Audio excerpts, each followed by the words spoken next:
Hello everyone, तो स्वागत है आपका इस चैनल में। तो आज का टॉपिक है reinforcement and corrosion, one of the most important topic for every civil engineer. तो बने रहिए अंत तक, फुल डिटेल में बात करेंगे। जैसा कि थंबनेल में दिख रहा है, ओरिजिनल कलर जैसा कि आता है, original reinforcement reddish brown colour का क्यों है, जैसे कि जंग लग जाता है यानी रस्टिंग, ग्रे कलर और ग्रीन कलर, ये इतने रंग के हम सरिया यानी रेनफोर्समेंट को क्यों दिखाए हैं थंबनेल में, उन सारे के बारे में डिटेलिंग करेंगे। उससे पहले आप चैनल को सब्सक्राइब कर बेल आइकन को प्रेस कर दे, जिससे आने वाले सभी वीडियोस के बारे में आपको पता चलते रहे। तो चलिए शुरू करते हैं। रेनफोर्समेंट, रीबार, रेनफोर्सिंग बार, रेनफोर्सिंग स्टील बार, सरिया छड़, बहुत कुछ नाम से इसको हम जानते हैं। तो ये जनरली यूज़ होता है कंक्रीट को टेंशन में स्ट्रांग बनाने के लिए, क्योंकि जैसा कि हम जानते हैं concrete is week in tension and strong in compression. तो उस चीज़ को स्ट्रेंथ देने के लिए हम किस चीज़ का यूज करते हैं? रेनफोर्सिंग बार का। रेनफोर्सिंग बार में हमें बहुत सारे रिप्स एंड लग्स दिखाई देंगे। रिप्स यानी कि जो लॉन्गिट्यूडनल प्लेस्ड होता है, लग्स यानी कि जो ट्रांसवर्स प्लेस्ड होता है। डिफॉर्म बार में ये क्या करता है? बेटर बॉन्ड प्रोवाइड करता है कंक्रीट के साथ और स्लीपेज के रिस्क को कम कर देता है बहुत हद तक।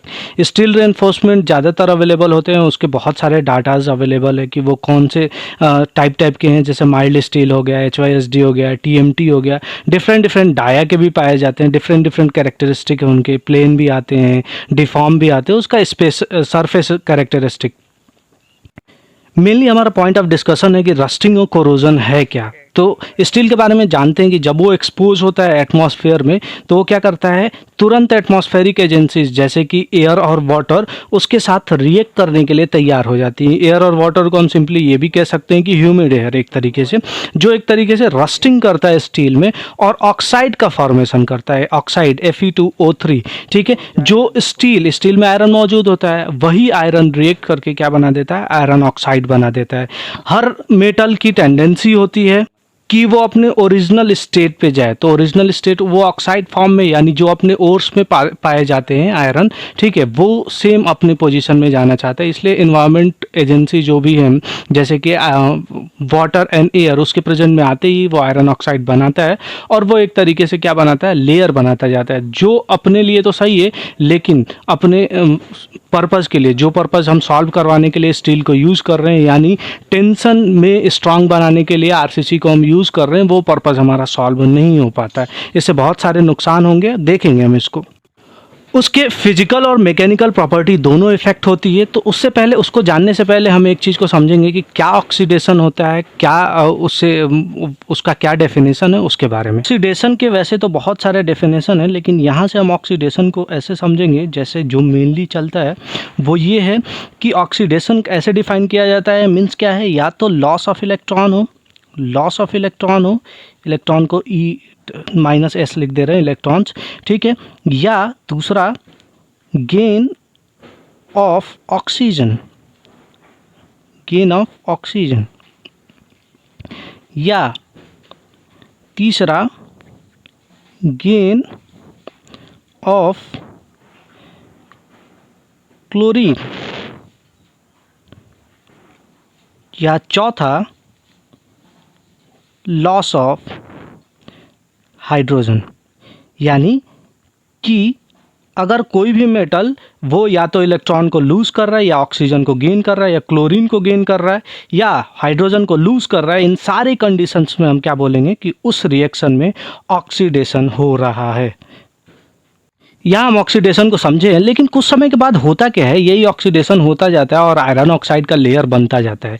लेकिन कुछ समय तक तो वो लेयर बना रहता है एक तरीके से सिक्योरिटी के तौर पे, लेकिन जैसे ही उसमें क्रैक या डिसकंटिन्यूटी उस ऑक्साइड के फिल्म के बाद आती है, तो वो होता क्या है? फिर से एक फ्रेश सरफेस मिल जाता है ऑक्सीडेशन के लिए। उस फ्रेश सरफेस के कारण फिर से इलेक्ट्रोकेमिकल एक्शन होते हैं। जो इलेक्ट्रोकेमिकल एक्शन किसके कारण हो रहे हैं? एटमॉस्फेयर की जो भी एजेंसीज हैं उनके कारण, जैसे कि वाटर और एयर, उनके कारण हो रहे हैं। तो फर्दर कोरोजन स्टार्ट हो जाता है फ्रेश सरफेस पे। ऐसे ही कोरोजन चलता रहता है और ग्रेजुअली इंक्रीज करता रहता है और आयरन को कोरोड करता रहता है समय समय पे।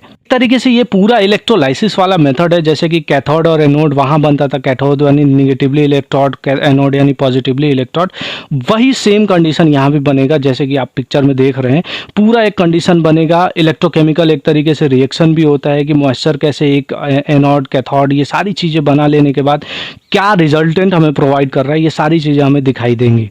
तो 2 मिनट के लिए इस रिएक्शन को देख लेते हैं कि क्या होता है, इसको फिर समझेंगे। कि हम यहाँ देख रहे हैं वो रिएक्शन ऐसा होगा कि आयरन जो भी मेटल होता है वो इलेक्ट्रॉन को लूज़ करने की टेंडेंसी रखता है। तो आयरन इलेक्ट्रॉन को लूज़ करेगा। कितने इलेक्ट्रॉन को लूज़ कर रहा है? 2 इलेक्ट्रॉन को। इसलिए यहाँ +2 का चार्ज आ गया 2 इलेक्ट्रॉन को लूज़ करने के बाद। ठीक है, ये क्या है? एक तरीके से केटाइन, यानी पॉजिटिवली चार्ज आयन को हम क्या बोल देते हैं? केटाइन। पॉजिटिवली चार्ज आयन किधर जाएगा? निगेटिव की तरफ। निगेटिव की तरफ वो इलेक्ट्रोड कौन सा होगा? निगेटिव वाला इलेक्ट्रोड कौन सा होगा? जिस पे निगेटिव होता है वो होता है कैथोड। कौन सा होता है? कैथोड। नाम में कंफ्यूज नहीं होना। केटाइन मतलब कि पॉजिटिवली चार्ज्ड आयन, कैथोड यानी निगेटिवली चार्ज्ड इलेक्ट्रोड। 2 इलेक्ट्रोड बनते हैं ना, एक पॉजिटिव वाला एक निगेटिव वाला। तो पॉजिटिव वाले को हम बोलते हैं एनोड। हम दोनों चीज़ों को समझेंगे, पहले उससे पहले देखते हैं। फिर क्या होता है कि वो जो ऑक्सीजन होता है एटमॉस्फेयर वाला, वो वही इलेक्ट्रॉन से, जो इलेक्ट्रॉन लूज़ किया है उसके साथ और पानी के प्रेजेंस में मिल के क्या बना देता है? OH minus. OH minus. ठीक, ये एक तरीके से क्या है? एनायन है। एनायन किस में जाएगा? निगेटिवली चार्ज है यानी पॉजिटिव वाले में, यानी एनोड पे जाएगा। किस पे जाएगा? एनोड पे जाएगा। ठीक है, तो ये सारे रिएक्शन इसको हम एक एक करके समझ रहे हैं। फिर क्या होगा?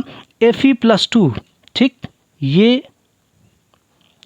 ये पॉजिटिव, ये निगेटिव, अब ये दोनों मिलेंगे यानी Fe+2 और OH माइनस। ठीक, ये दोनों मिलके क्या बना देते हैं? FeOH2। ठीक, अब ये फिर फर्दर रिएक्ट करता है ऑक्सीजन के साथ। FeOH2 प्लस ऑक्सीजन, और हमें रिएक्शन देता है जो मेनली एक रस्टिंग का पार्ट है, वो क्या हो जाता है? 2Fe2O3 plus H2O। खैर हमें ये नहीं जानना, हमारा मेन प्रोडक्ट ये है, इसी को हम क्या बोल देते हैं? रस्ट बोल देते हैं, जो एक तरीके से कोरोजन, सारा कोरोजन का मैकेनिज्म कुछ ऐसे बन के आता है। इसीलिए ये पूरा एक तरीके से कैसा हो रहा है? इलेक्ट्रोलाइसिस के तरीके से हो रहा है, इसीलिए इसको हम इलेक्ट्रोकेमिकल रिएक्शन भी बोल देते हैं। फर्दर क्या होता है? जो रस्ट होता है उसके स्केल धीरे धीरे निकलते जाते हैं एक तरीके से। जैसे जैसे Fe2O3 जैसे अभी देखा था, उसका वॉल्यूम जनरली Fe से ज़्यादा होता है। तो Fe से ज़्यादा होगा तो यानी वो स्वेल करेगा, यानी सरफेस बढ़ेगा। सरफेस बढ़ेगा तो वो निकलने के चांस ज़्यादा होते हैं। सरफेस रफ होता है, अगर थोड़ा सा रस्टिंग हो तो एक तरीके से बॉन्डिंग बढ़ा देता है, लेकिन कुछ ज़्यादा ही हो तो बॉन्डिंग को डिक्रीज़ करेगा। क्यों? वो डिटोरिएट होता है। पिछले वीडियो में हम बात कर चुके हैं कैसे डिटोरिएट करता है। वो स्ट्रेस जनरेट करता है कंक्रीट में। स्ट्रेस जनरेट करने के कारण वो उसका सरफेस निकल जाता है, इसीलिए हम कवर प्रोवाइड करते हैं। कवर ब्लॉक के बारे में वीडियो हम बना चुके हैं, अगर अभी तक आपने नहीं देखा है तो जाके देख लें।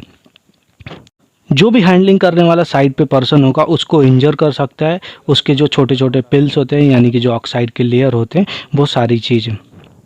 एक और नुकसान होता है उसके साथ कि जो cross sectional area, suppose that 16 mm का डाया का हम बार लाए हैं और उसको हम देखेंगे रस्टिंग के बाद बार बार उसका लेयर निकलता जाएगा ऑक्साइड का, तो वो 16 का नहीं बचेगा, 16 से कुछ कम हो जाएगा, यानी उसका क्रॉस सेक्शनल एरिया कम हो जाएगा, उसके साथ साथ उसका वेट भी लॉस होगा। इसके लिए हम क्या करते हैं? स्टैंडर्डाइज करते हैं। सपोज दैट हमारे पास फार्मूला होता है D²/162, उससे मिला के देखते हैं कि हमारे ओरिजिनल फार्मूले से मैच कर रहा है या नहीं कर रहा है, तो उससे हमें समझ में आ जाता है कि हाँ रियल वैल्यू क्या है।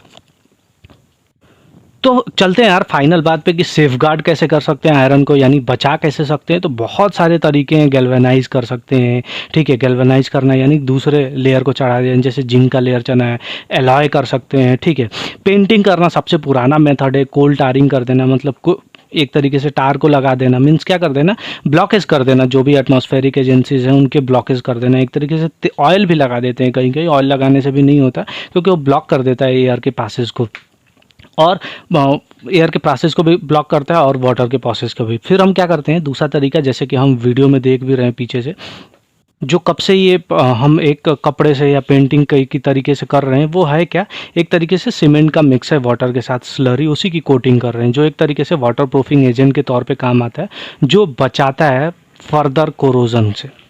इसलिए जनरली हम क्या करते हैं, साइटों पे स्लरी का यूज़ करते हैं, उसके ऊपर कोटिंग कर देते हैं सीमेंट की स्लरी के, जिससे होता क्या है कि फर्दर एक तरीके से क्या हो जाता है, ब्लॉक कर देता है जो भी एटमॉस्फेरिक एजेंसीज हैं उनके एंट्रेंस को, और कोरोजन हमारा प्रिवेंट होता है। ये एक तरीका है। हम पेंट क्यों नहीं यूज़ कर सकते, क्योंकि उसकी बॉन्डिंग जो होगी फिर फर्दर उसको यूज़ भी करना है तो उसकी बॉन्डिंग कंक्रीट के साथ अच्छी नहीं हो पाती, इसलिए हम पेंटिंग की बजाय हम सीमेंट स्लरी को यूज़ करते हैं और इजीली अवेलेबल भी होता है साइट पे। इसलिए दूसरा और तरीका होता है इपॉक्सी कोटिंग, एक तरीके से ग्रीन ग्रीन कलर का जो आप छड़ देख रहे हो, ये इपॉक्सी कोटिंग है, एक तरीके से स्पेशल टाइप की कोटिंग है, पेंटिंग पाउडर लाइक का।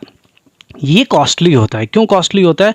ये डायरेक्ट जो है मैन्युफैक्चरिंग हो के आता है कंपनी से ही, इसलिए जो नॉर्मल सरिया आती है, नॉर्मल छड़ आता है, जो नॉर्मल रीबार आता है, उसके डायरेक्ट डबल कॉस्ट पे आता है। तो ये जनरली पॉसिबल नहीं होता हर किसी के, ठीक है।